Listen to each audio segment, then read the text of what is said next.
Those of you who've been here all day are well aware that my topic for these lectures is the prophetic perspective as we see it in the Bible, not just in the books of the prophets, but in many prophetic strands running through both testaments.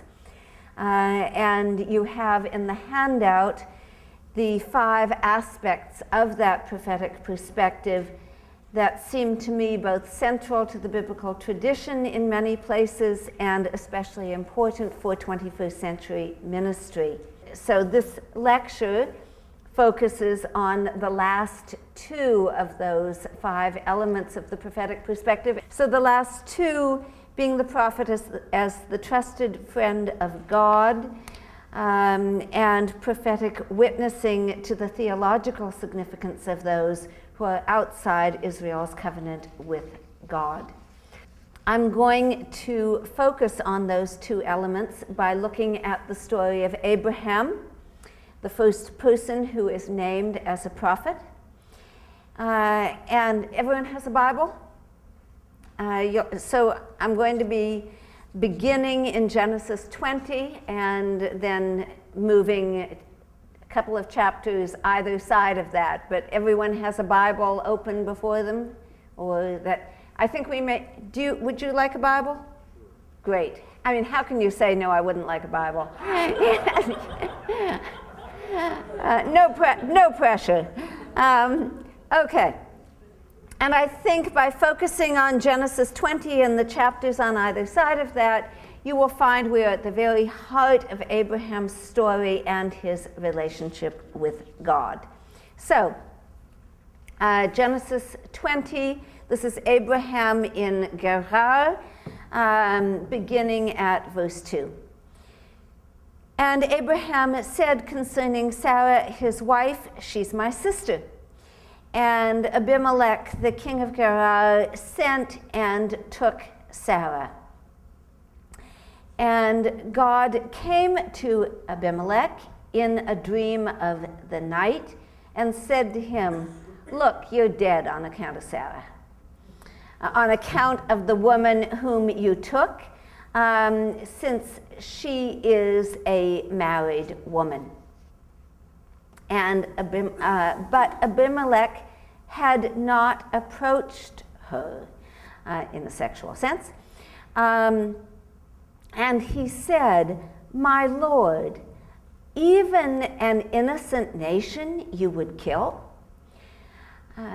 Isn't it he who said to me, she is my sister?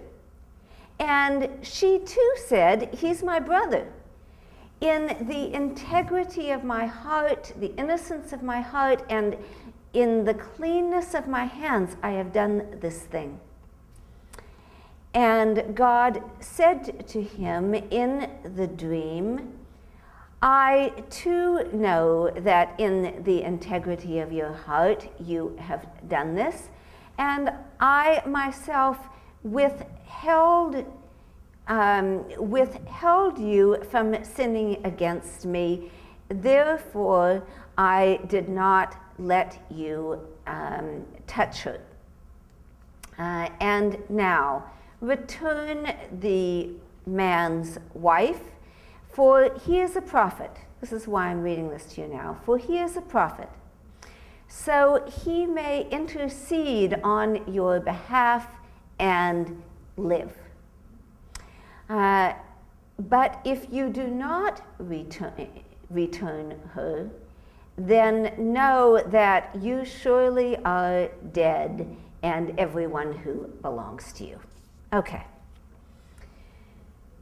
So, give back the man's wife. He's a prophet. He will intercede for you and live. It works. Not only does Abimelech himself live, but the women in his harem conceive. It is a heroic moment for Abraham, it seems, or at least it would be a heroic moment if he were not the cause of the problem in the first place. He, as we've heard, he misled Abimelech, he compromised Sarah because, as he admits, he was afraid for his own life. So moving down to verse 10, and Abimelech says to him, "What did you see that you did this thing?" And Abraham says, "Because I said to myself, it's just that there's no fear of God in that place. And they will kill me for the sake of my wife." But indeed, I love this, but she really is my sister, the wife of my father. It's just that she's not the wife of my mother. And she became my wife. And when God set me to wandering from my father's house, I said to her, "Do me this favor. To every place that we shall go, say concerning me, he's my brother." All right. Obviously, Abraham did not trust God to bring them safely through their wanderings. So Abraham is a somewhat flawed intercessor. He is himself guilty before God, wife, and neighbor, and yet his prayer is heeded by God.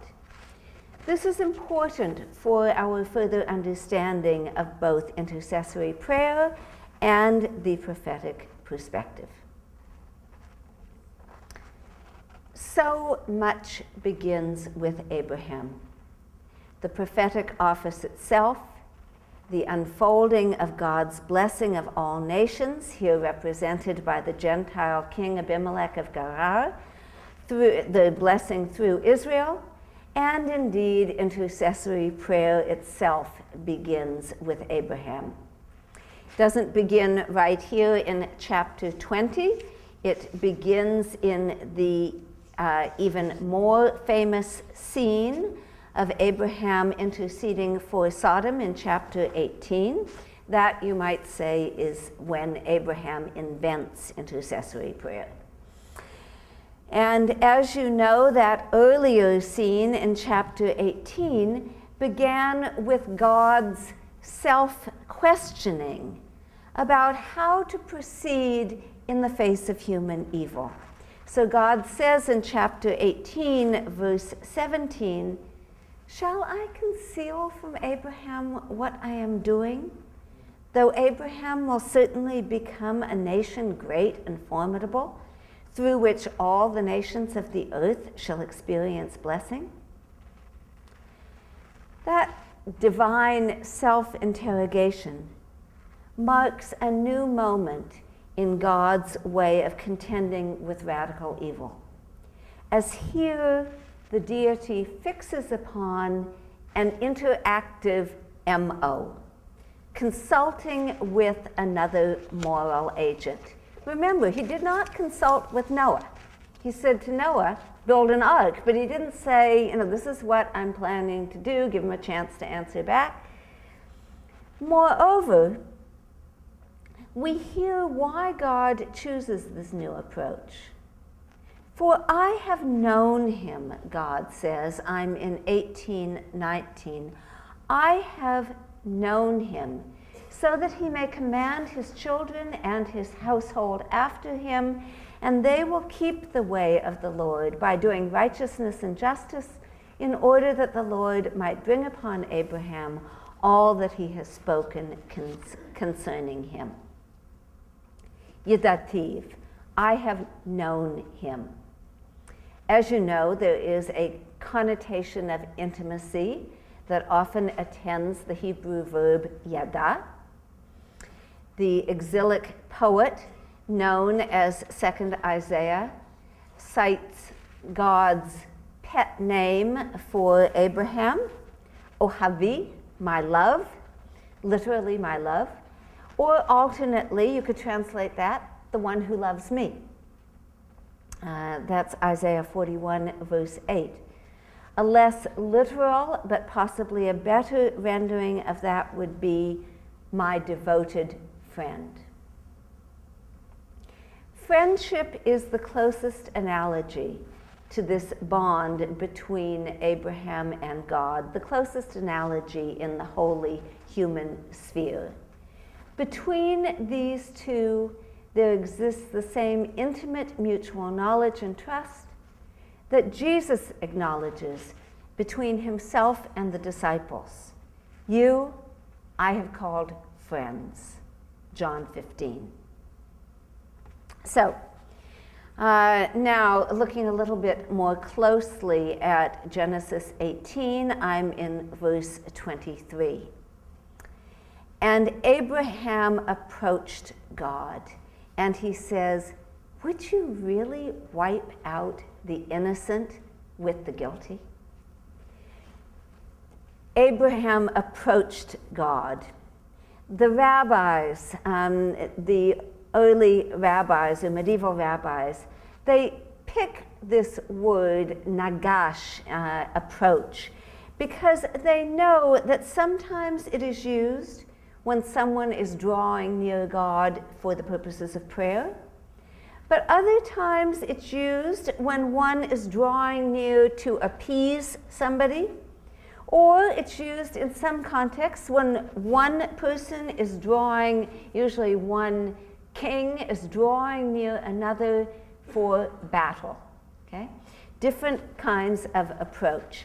And so there's a wonderful midrash, an imaginative amplification of scripture, a story in which the rabbis say, Abraham says, it says to God, if it is for prayer, I am coming.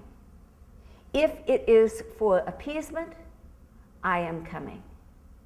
If it is for battle, I am coming. And probably it's for all three. At this moment, Abraham becomes the first person in the history of the world to appeal to God's justice, and simultaneously, he is the first to question the justice of God. Would you really sweep away the innocent with the guilty? Ha'af tispei tzadik im rasha. Ha'af, that grammatical particle, really? It lends a tone of incredulity and forceful challenge. It's almost the same language as we hear in Genesis 3, the snake's incendiary question to the woman in the garden. Really? Did God say you couldn't eat from any tree in the garden? The implication being that unreasonable old so-and-so. Once he has launched into his verbal offense, Abraham stops for neither breath nor an answer until he has said it all. Maybe there are 50 innocent people in the city. Would you really sweep them away and not spare the place for the sake of the 50 innocent people who are in it? Chalila lacha. It is profanation. It is alien to you to do something like this, to kill the innocent with the wicked. So the righteous should be just like the wicked? That is profanation to you. Should not the judge of all the earth do justly? When God cedes that point, Abraham then, as you know, begins to work God down in a manner that's familiar to anyone who has haggled in a market where no price is fixed. What if there are only 45 innocent people? Well, okay, 40. 30. What do you give me for 20? 10? Throughout the whole scene, Abraham vacillates between uncomfortable awareness of his own presumption, and I am just dust and ashes, awareness that he is being presumptuous, and on the other, a determination to influence God to do the right thing. As John Levinson observes, Abraham's apologetic presumption perfectly expresses both the necessity and the absurdity of a person's telling God what to do. Isn't that exactly what we do often when we pray? The necessity and the absurdity of a person's telling God what to do. Now let's compare these two scenes more carefully. The haggling over Sodom and the contretemps in the royal palace in Gerar in chapter 20. Both of these raise a question about God's justice. When God appears to Abimelech in the night and tells him he's a dead man, the king unwittingly poses a variant of Abraham's own question.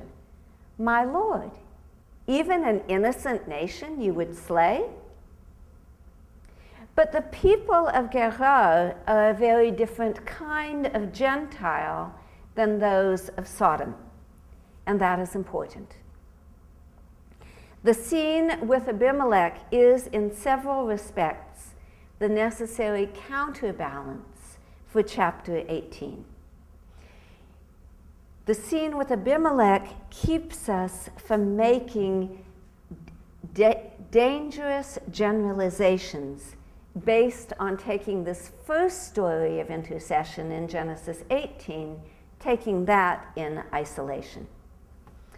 So chapter 20 corrects our possible misunderstanding of Genesis 18 in three ways.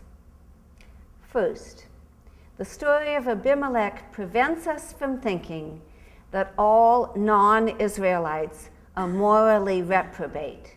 Specifically, they are not all sexual predators. And remember, from Genesis 19, we know that the Sodomites are exactly that, okay? The narrator is explicit that God had not come near Sarah. A second potential corrective. Chapter 20 keeps us from misreading the destruction of Sodom and Gomorrah as proving that Gentiles, or those who do not worship Israel's God exclusively, that they are by definition beyond the reach of divine mercy. By contrast, chapter 20 shows mercy actively extended toward this innocent nation of Gentiles when the conditions for receiving God's mercy with understanding are present. That's the important condition. When it is possible to receive God's mercy with understanding. And the condition for receiving God's mercy with understanding is specifically Abimelech's integrity of heart, which he cites, and God says, yes, I know. It is in your integrity of heart that you did this.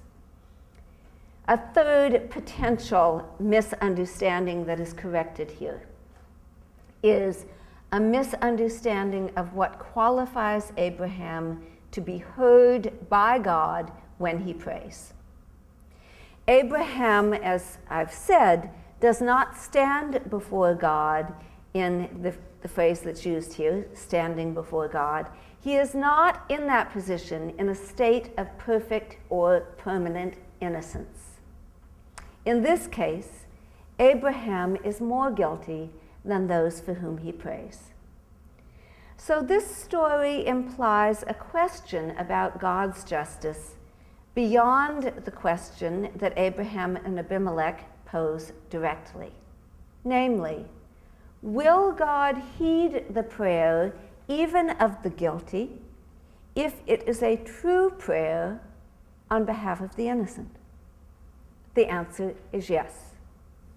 When in Gerar, God dubs Abraham a prophet, that means he is qualified to pray for non-Israelites, to intercede for them so they may experience blessing through him. This, of course, is an echo of the promise that God makes to Abraham when God first calls him. Abraham is qualified to intercede for non-Israelites. He is not qualified to render moral judgment upon them. One more story is essential for understanding Abraham as the devoted friend of God. So if you would turn to chapter 22, please. Chapter 22. And it happened after these things that God tested Abraham. And he said to him, Abraham. And he said, Here I am. And he said, Take your son, your only one, whom you love, Isaac, and get you going to the land of Moriah, and offer him up there as a whole offering on one of the mountains which I shall indicate to you. And Abraham arose early in the morning, and he saddled his ass, and he took his 2 servant lads with him, and Isaac his son, and he chopped the wood for the offering, and he rose up and he went to the place that God had indicated to him. Or he set out toward the place that God had indicated to him.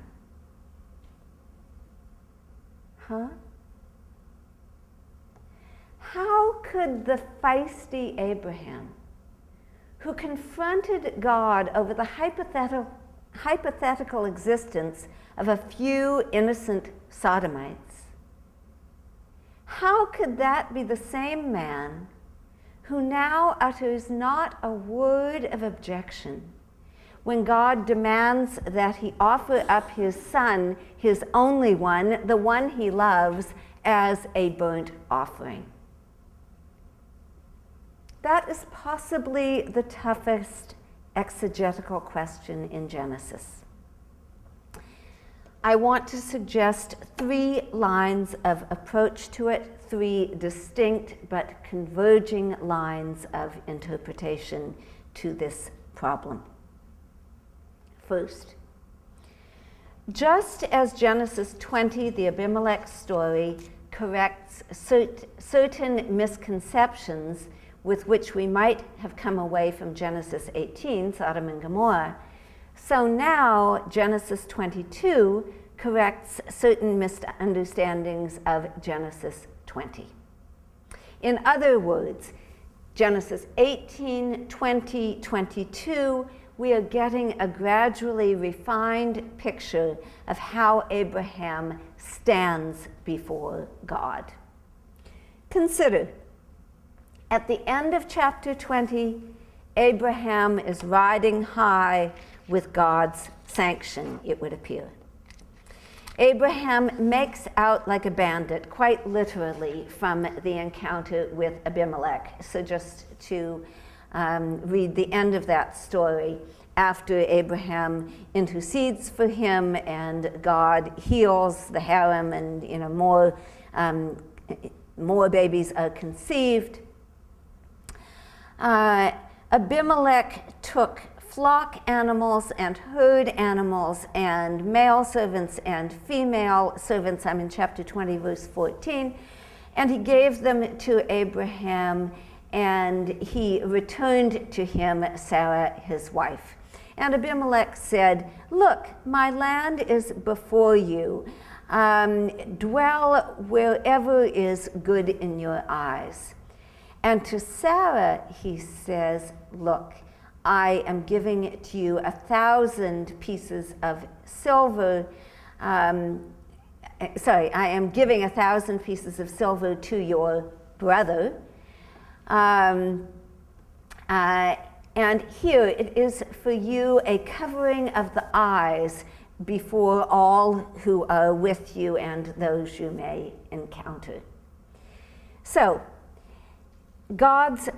being God's prophet is beginning to look like a pretty good deal. It seems to demand relatively little of Abraham, a little prayer, and it yields a lot of stuff. That is the impression with which one could end chapter 20, but that is an impression that cannot be allowed to stand. Hence the need for the story of the binding of Isaac in Genesis 22. A second suggestion. The larger story of Abraham must demonstrate his covenantal commitment along two different axes. His total commitment to God, the vertical axis, and his total compassion for humanity on the horizontal axis. Genesis 22 demonstrates Abraham's commitment to God. Genesis 18, his compassion for humanity. This might well be seen as the essential tension in which the prophet is called to stand. Psychologically speaking, it may be nearly impossible to hold in perfect balance those two commitments, total commitment to God and total compassion for humanity. But even if psychologically speaking, it is very hard to balance them, theologically speaking, Torah demands both. Love for God that withholds nothing of the self, combined with love for the neighbor that is equally unstinting. You shall love the Lord your God with all your heart and your soul, your mind, Deuteronomy 6, and you shall be loving to your neighbor as to yourself, Leviticus 19. So the balance that no individual member of the covenant community can achieve personally must be upheld narratively in Israel's story, and especially in the story of Abraham, because Abraham is the human anchor for the covenant between Israel and God. This need for theological balance within the narrative may explain why we need these two portraits that are not easily reconciled. On the one hand, gutsy Abraham arguing for Sodom, and on the other, submissive Abraham, ready to offer up his son when God demands of him nothing less than everything, in T.S. Eliot's phrase. A third suggestion. These two stories, Abraham at Sodom, Abraham at Moriah, they exemplify the twin spiritual needs, or maybe the twin moments in the spiritual life, that eventually every person of deep faith must recognize in themselves, however reluctantly we recognize it. Now is the moment to argue with God. Now is the moment to trust God no matter what. The grueling story of the binding of Isaac is most often treated as promoting absolute and unconditional obedience as an essential religious virtue. That would be John Levinson and most interpreters. Absolute and unconditional obedience as an essential religious virtue. We are specifically told that this mountaintop event is a test of Abraham, and after these things, God tested Abraham. But the all-important question is, what is God testing him for? It seems to me that the point of the test is not, in fact, whether Abraham will obey, but the somewhat different question, can Abraham trust God? As I have suggested, Abraham's willingness to pass off Sarah as his sister, and see his wife go into the harem of a powerful man, not once but twice. It happens in Genesis 12 and again in Genesis 20. This willingness of Abraham's suggests that he does not, in fact, trust God all that much. He is looking out for himself, whatever the cost may be, whatever the cost to others may be. But those opening words of Genesis 22, Vayehi achar hadvarim ha'ele, after these things, God tested Abraham. After these things, that suggests that God is remembering what has happened. There is a question in God's mind, and there should be one in ours too. I will return to this point of God's uncertainty about Abraham in a moment. But first, let's probe a little further into Abraham's need to trust God. I turn to the 20th century Orthodox Jewish theologian Eliezer Berkovitz, who himself turned repeatedly to the figure of Abraham in his writing, especially Abraham on Mount Moriah, as Berkovitz struggled with the question of what it means for Jews to have faith following the Holocaust. Berkovitz himself was a European Jew. He left Germany before the Holocaust, but most of his family remained behind. Actually, I think it was not Germany. I think it was one of the other Eastern European countries, and most of them were lost. So he struggles with this in a number of books. The one I'm citing from now is his book with the striking title, With God in Hell, and it's about the experience of faith in the death camps. Berkovitz's answer to this question, what does it mean for Jews to have faith following the Holocaust? His answer is this: genuine faith is not the intellectual affirmation of God's existence. It's not a philosophical argument. Nor is it an irrational leap into the total unknown. Rather, faith for a Jew, Berkovitz says, is a matter of lived trust. It is a matter of standing firm in the covenanted life, even in the face of God's incomprehensible demands, or in the midst of God's exasperating silences. I think that's what faith is for a Christian as well. The biblical Abraham is totally silent throughout the grueling test on Mount Moriah. But in the manner of Midrash, Berkovitz supplies these words to interpret Abraham's silence. Almighty God, what you are asking of me is terrible. I do not understand you. You contradict yourself. But I have known you, my God.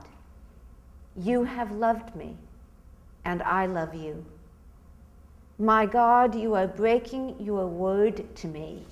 What is one to think of you? Yet I trust you. I trust you. Continuing on, citing Berkovitz, such was the trust of Abraham in God, and such was the trust of the authentic Jew in the ghettos and the camps.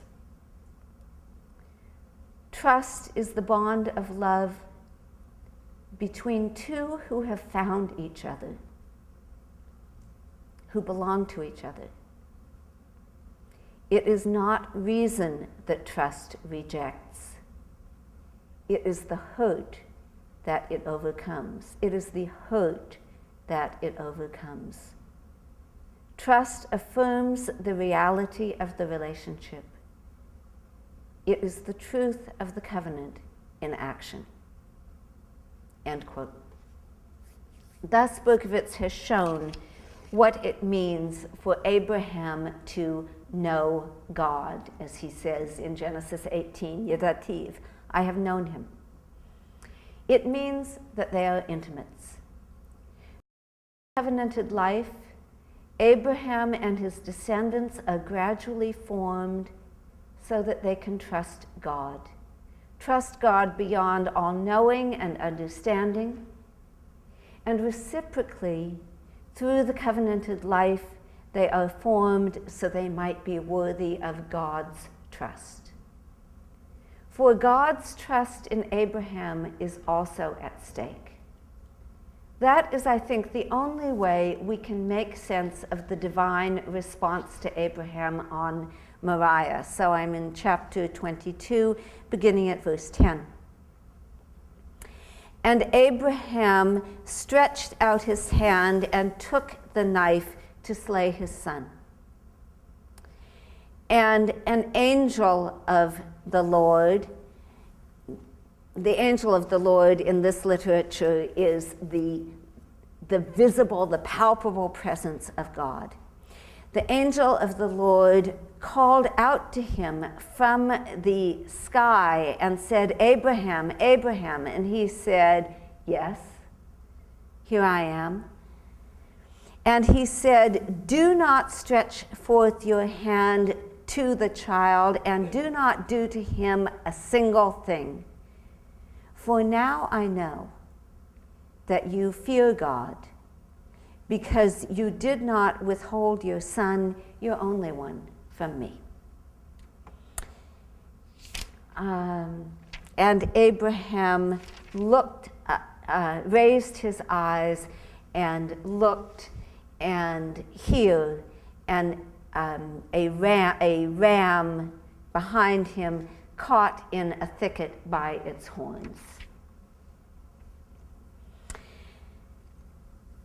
Now I know that you fear God, because you did not withhold your son, your only one, from me. Now I know.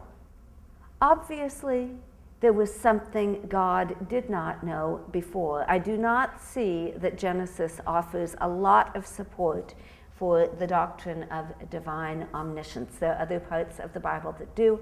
I don't see it here. If by divine omniscience, it depends how you define that, but if by divine omniscience you know that God knows exactly what you're going to do before you decide what you're going to do, I don't think there's a lot of support for that here. God didn't know whether Abraham would hold anything back, whether Abraham would set limits, however reasonable, on what God could demand of him. And God has to know that, because God has put all the divine eggs in Abraham's basket. God's whole plan for blessing the world depends solely on him. The totality of the enterprise they have undertaken together,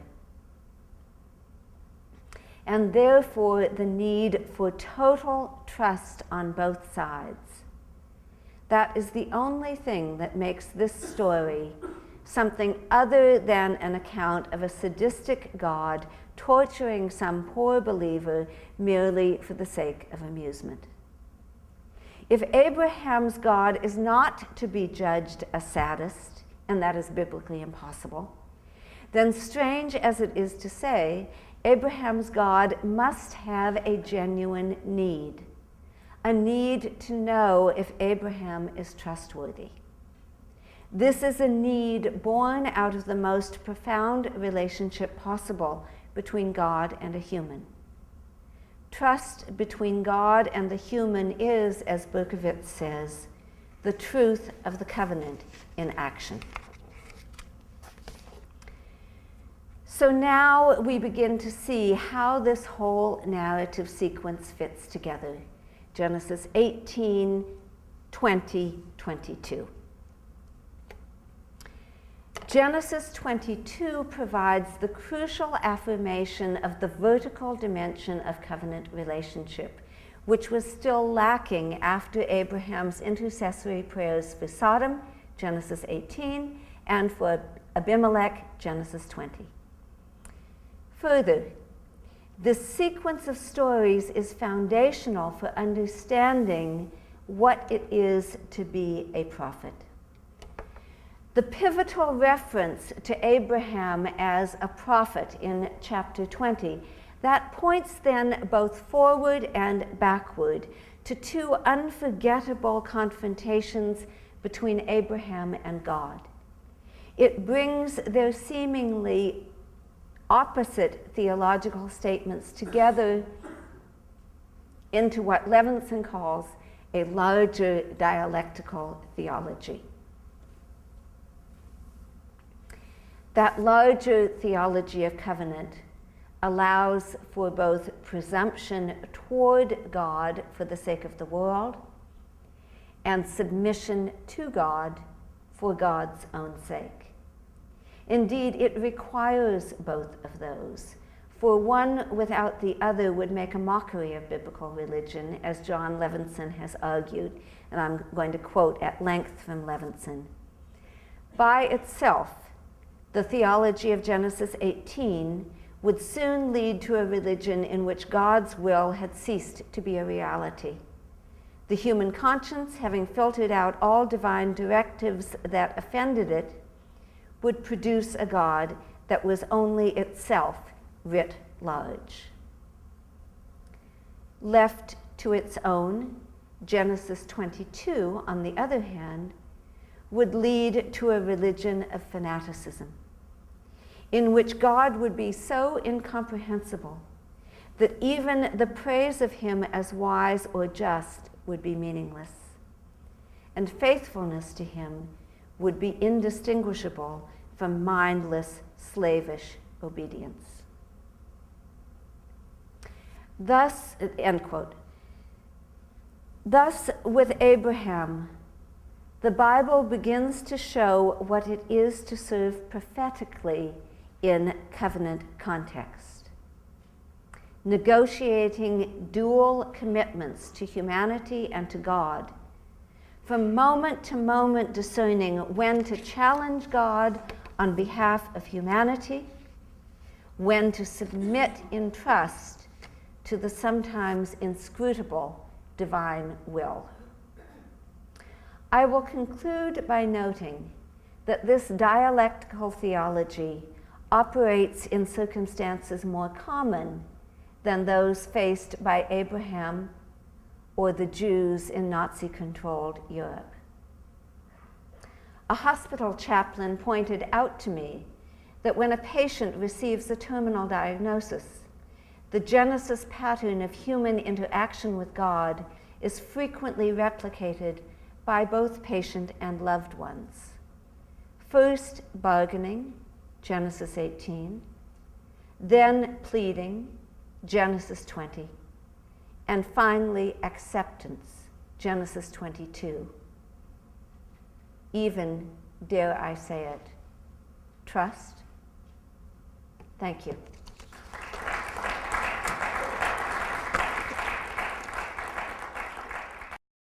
I think Abraham is the first person who is represented as having that relationship. He is not the last. In fact, I have a chapter on friendship with God, intimacy with God in this book I've just finished, and it has, what I've given you is a large part, not all, of the Abraham section. There's also a long section on Moses, who I think would be probably the most similar to Abraham in this, both confronting God and Moses, both confronting God and trusting God in light of grievous disappointment. You know, Moses doesn't get to enter the promised land. Others who I think do have a kind of friendship with God, but in somewhat more flawed ways, although nobody's a perfect friend of God in the Bible or anywhere else, would be Miriam, Jonah, would be another. And of course, I think, as I suggested, I think that this may be important for understanding what it means that Jesus says, I call you friends. So I think what I'm trying to do is amplifying images for what it is for the prophet to stand before God as servant, as agent. We've talked about that earlier, but here really as friend. And I think that that is it's a metaphor, of course, but I think it's one to which we've perhaps given too little attention in biblical theology. And one might then say that the importance of that relationship between God and humans makes only more important the theological significance of friendship on the horizontal level amongst people of faith. I mean, I think really crucial for this presentation of Abraham is how flawed Abraham is. So there's nothing even-handed in this friendship. But that God fundamentally desires relationship. That this is something, I mean, all of this language is crude, but that this seems to be something hardwired into God's modus operandi, is a desire for relationship. And one might even say, I mean, there's a contrast between the story of Noah, as I said, that God doesn't consult Noah. The rabbis actually, in the Midrashic tradition, the rabbis criticize Noah and say, and Noah just, went about building the ark. Why didn't he say, what are you doing? And, God is disappointed in that as the rabbis see it, and then, and is gratified by Abraham's response. So from the get-go, this notion that God wants interaction, obviously, that has implications for how we understand the nature of God as 3 in 1 and 1 in 3. But beyond that, I think it's way over my head.